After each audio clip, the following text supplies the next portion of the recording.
Gostaria de chamar a atenção para um ponto importante desse recolhimento de livros que foi suspenso, não vai haver mais, né, lá em Rondônia, né, e o que isso significa. Antes, gostaria de pedir, marque para se inscrever no canal, marque as notificações, dê um like no vídeo.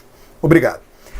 Olha, um aspecto que pouco é chamado a atenção, bom, que livros, que títulos, né, lá a Secretaria de Educação tentou recolher, quer dizer, a pressão foi muito grande, o escândalo foi imenso e eles mudaram de opinião e voltaram atrás. Livros de Machado de Assis, Mário de Andrade, Macunaíma, Rubem Fonseca, um grande cronista. Rubem Fonseca é espetacular, um dos maiores cronistas do Brasil.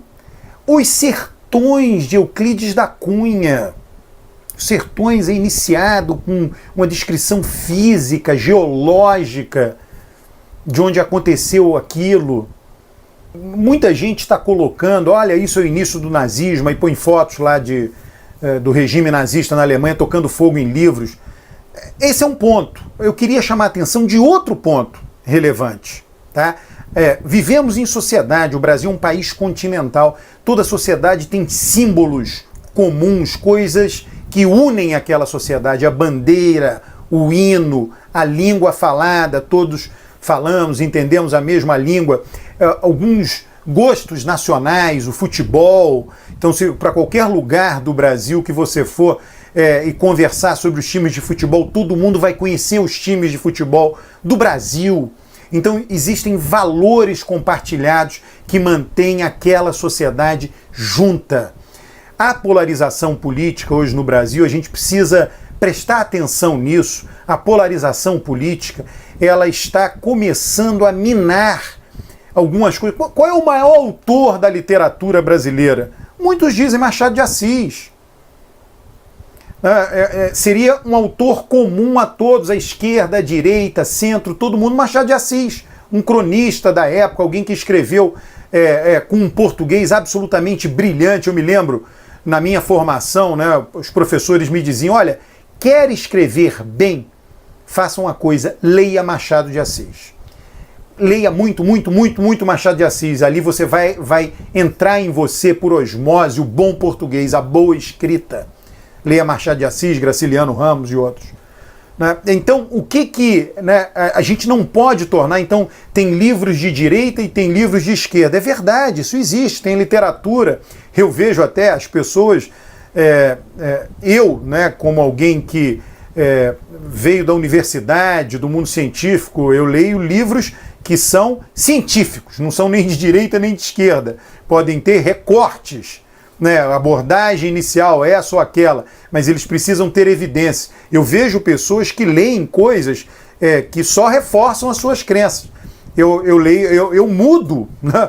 Eu estava vendo ali no Facebook algumas visões que eu tinha de alguns acontecimentos que eu postei um ano atrás, eu mudei, porque não paro de ler, né? Estou aberto à mudança, né? Visões, recortes que eu tenho sobre determinadas coisas. Então é claro que tem livros que são de esquerda e direita e que as pessoas ali daqueles grupos se reforçam e preferem ler aquilo. Mas tem livros que não tem nada a ver com isso. Machado de Assis não tem nada a ver com isso. Rubem Fonseca não tem nada a ver com isso. Aqueles livros lá da lista, 42 livros, né, eles podem ser considerados algo que une a sociedade. Não é possível que a gente tenha dissenso com relação àquilo. Com relação aos sertões, eu vi aí as pessoas, muita gente, né, politizando de forma anacrônica, por exemplo, Monteiro Lobato. Né, Monteiro Lobato, lido hoje, é racista. Lido na época dele, não é que as pessoas eram menos sensíveis àquilo. Era aceitável. A gente vê filmes do passado, as pessoas fumando muito nos filmes. Hoje você praticamente não vê. Então, foram coisas que mudaram com o passar do tempo. Monteiro Lobato tem o que dizer sobre a sociedade brasileira da época que ele escreveu. Não é possível que a gente torne tudo motivo de disputa. A Princesa Isabel virou motivo de disputa. Zumbi dos Palmares virou motivo de disputa. Porque ambos foram importantes para a abolição da escravidão, mas tem um que agora virou, a Princesa Isabel virou idolatrada pela direita e o Zumbi dos Palmares pela esquerda, quando são símbolos nacionais. Na época que eu estudei, ambos eram considerados igualmente, não havia essa disputa. Então a sociedade está cada vez mais se polarizando. Então a minha preocupação, além da preocupação fascistoide lá, de queimar livros, o paralelo com isso, é a preocupação seguinte: é importante que tenhamos símbolos, que tenhamos um conhecimento comum. O que nos torna brasileiros, por exemplo, é o fato de entrarmos na escola e estudarmos a história do Brasil, estudarmos a língua portuguesa. É algo que todos sabemos, a formação do Brasil, Brasil colônia, Brasil império. Tem lá versões diferentes, leituras diferentes, mas aquilo dá uma identidade, a história que todas as crianças aprendem na escola, forma, é um elemento de formação da identidade brasileira. Os autores que consideramos importantes de nossa literatura, Machado de Assis, eu sempre chamo a atenção, porque é um dos maiores, é o maior. É importante para a nossa identidade. Ele não pode virar motivo de disputa. O carnaval agora está correndo o risco de virar motivo de disputa. Algo que há no Brasil, que pode ter várias leituras. A leitura tem uma leitura simples, fácil, dizendo que carnaval é um momento de depravação. Tem uma leitura um pouco mais complexa, dizendo o seguinte: justamente porque o Brasil é um país hiperconservador, algumas coisas só podem num período muito curto. Se não fosse conservador, não haveria carnaval. É outra leitura. Agora, é algo que faz a identidade do Brasil, não só para os brasileiros, mas é claro que primeiro tem que ser para nós, mas nos coloca diante do mundo. O futebol, o carnaval, outras coisas. Eu não estou aqui dizendo que o Brasil é uma república de bananas. Todo mundo sabe que uma das coisas que eu mais odeio é o complexo de vira-latas. Mas cada país tem manifestações culturais próprias e o carnaval vai virar motivo de disputa, esquerda e direita? Não é possível. Não faz o menor sentido. Como não faz o menor sentido o governo de Rondônia acenar desta maneira. Né, os decisores que estavam lá, em algum momento, algumas pessoas sentaram em torno de uma mesa e disseram: olha, vamos mandar recolher livros. Vamos. E todo mundo disse: que bom, grande ideia. Que livros vamos mandar recolher? Faz uma lista aí. Houve essa reunião com essa decisão.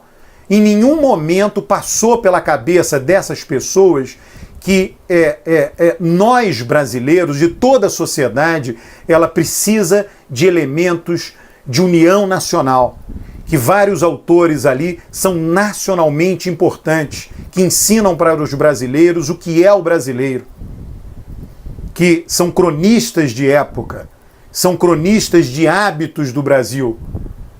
Em nenhum momento aí eles fizeram aquilo, tomaram aquela decisão, aquilo foi atacado duramente e eles mudaram a decisão. Então, preste atenção nisso. Preste atenção nesse outro aspecto que é muito relevante da identidade nacional. Preste atenção se você também não está entrando, né, na polarização de tudo que existe na sociedade. Todos os símbolos polarizados, todas as figuras, líderes, leituras. De novo, é claro que vão ter leituras de esquerda e direita, mas alguns não são, não tem nada a ver com isso. Alguns símbolos não são.